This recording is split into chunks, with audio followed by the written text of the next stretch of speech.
इस जाता का जो उद्देश्य है कल्याण कर्नाटका, जो इस हैदराबाद कर्नाटका रीजन के कल्याण के लिए बनाया गया था, ये ख्वाब 12 साल के बाद भी अब तक शर्मिंदा ताबीर नहीं हो सका।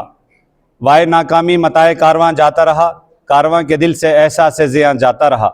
साथियों, आप देखते हैं कि इन 12 सालों में एक इंफॉर्मेशन के मुताबिक 25,000 करोड़ कल्याण कर्नाटका रीजन को आई, लेकिन आज एजुकेशन सेक्टर में ये इलाका आज भी पीछा है और इंडस्ट्रीज़ के ज़रिए से भी जो प्लान बनाकर यहाँ के इलाके को रोज़गार फराम करना और यहाँ की तरक्की देना था, इंडस्ट्रीज़ के इस्टेब्लिशमेंट में भी हुकूमत नाकाम रही।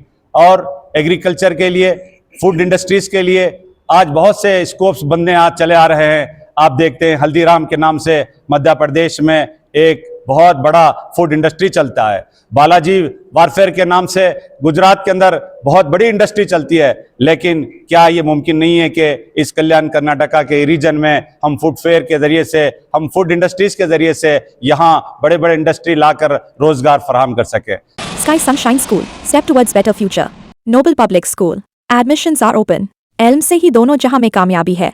साथियों, हम तीसरा जो एग्रीकल्चर को, तीन नदियां यहाँ बहती हैं, यहाँ कृष्णा बहती है, भीमा बहती है, तुंगभद्रा बहती है इस रीजन में। इसके बावजूद भी यहाँ एग्रीकल्चर फार्मिंग में कोई डेवलपमेंट नहीं होता। आप देख जाइए, जापान के दरमियान में लोग जो है टेरेस पर अपनी काश्तकारी कर रहे हैं और यहाँ ज़मीन को, यहाँ एग्रीकल्चर ज़मीन को यहाँ बंजर बनाया जा रहा है। और ना ही फ्लड मैनेजमेंट का प्रोग्राम है, ना ही रिवर्स का जो पानी का बहाव एक्सेस होता है उसको वाटर हार्वेस्टिंग का कोई प्रोग्राम है। इस एतबार से जो चीज़ हमारे सामने है वो यही है कि हम यहाँ ये जो ख्वाब बताए हैं कि कल्याण कर्नाटका रीजन को बिछड़ा हुआ रखकर क्या मैसेज देना चाहते हैं, हमें बात समझ में नहीं आ रही है। मैं इस मौके पर बसव कल्याण के ज़रिए से एक पैगाम देना चाहता हूँ कि बसव कल्याण जो कभी पूरे कर्नाटका में लैंड ऑफ लीलैंड के नाम से जाना जाता है, इस लैंड ऑफ लीलैंड का मतलब यहाँ हज़ारों गाड़ियाँ, लीलैंड गाड़ियाँ यहाँ पर चलती हैं, यहाँ ट्रांसपोर्टेशन का काम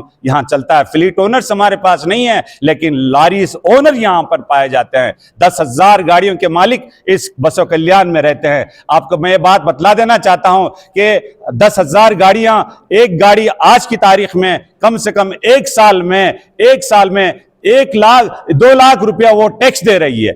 एक लारी एक साल में 2 लाख रुपया टैक्स दे रही है। 2 लाख का मतलब ये टोल टैक्स है, क्वार्टरली टैक्स है और हमारे पास इंश्योरेंस है। ये सारे जो टैक्स गवर्नमेंट ले रही है वो एक गाड़ी से 2 लाख रुपए सालाना ले रही है। 10,000 गाड़ियों को अगर मल्टीपाई करके देखा जाए तो 200 करोड़ रुपया हमारा यहाँ बसव कल्याण के लोग टैक्स दे रहे हैं गवर्नमेंट को। मैं इस मौके पर विजय सिंह और अजय सिंह दोनों यहां से ताल्लुक रखते हैं, इस क्षेत्र से ताल्लुक रखते हैं, कि KRDB से ताल्लुक रखते हैं। चाहता हूं कि कल्याण का, हमारे बसव कल्याण ऑटो नगर को 200 करोड़ का प्रोजेक्ट इसी साल में वो यहां फराहम करें, ताकि इस बसव कल्याण को यहां तरक्की मिल सके। और बसव कल्याण एक लारी पर सिर्फ एक आदमी का पेट नहीं पलता, बल्कि एक लारी पर 8 खानदान पलते हैं। इस तरह से इस इलाके को रोजगार फराहम होगा। मैं बस इतनी बात कहते हुए अपनी बात को खत्म करता हूं। वेलफेयर पार्टी जिंदाबाद, कल्याण कर्नाटका अभिवृद्धिगे जयवागली।